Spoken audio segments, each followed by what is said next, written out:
welcome back to Windy Hill. It's a beautiful day here in Oklahoma. It's about 40 degrees and the sun's shining. Beautiful day to cut wood. I got a quick video for you today. This one is just some modifications that I've done to getting my trailer out to the wood lot and loading it, and then a few things like that. But I'll show them to you here real quick. Okay, the first thing I did was I made this little piece here. Slips up over my drawbar, and I've got a ball hitch mounted on it. Of course, the pin's too long, but that's all right. I used that to replace this little thing here, and this goes on the 3-point, and it worked great, but it allowed your trailer to kind of bob and weave back and forth, and the tail of the trailer could actually go down if I loaded the trailer too heavy on the back. So here's my trailer. And another modification that I did is I drilled that little hole right there.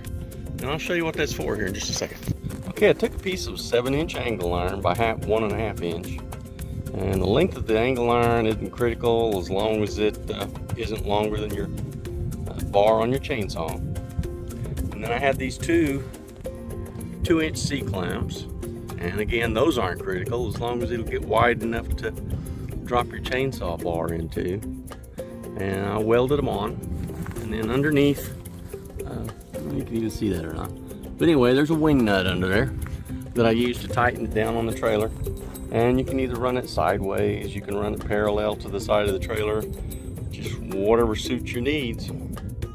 Okay, we've got that on there, got it tightened up, wing nut's tight.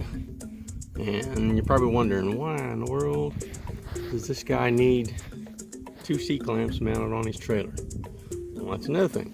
Okay, I have a shop chainsaw sharpener that lets me do a good job of setting the angle and getting all the teeth even and everything. But when I'm out cutting wood, out in the woods, mine has to be plugged in somewhere, so it won't work very good out there.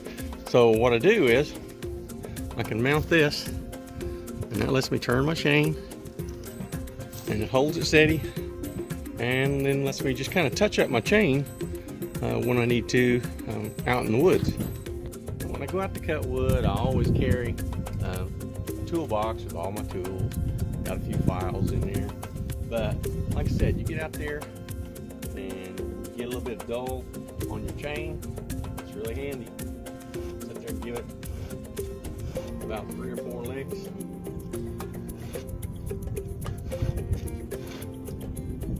Just in case you didn't know, how do you tell when a chainsaw needs to be sharp? Well, for one thing, it cuts slow.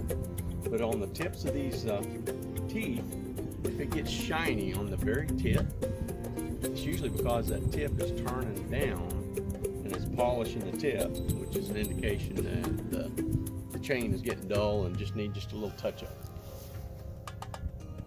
Hey, thanks for taking the time out of your day to watch our little video. Hopefully you got a good idea or two.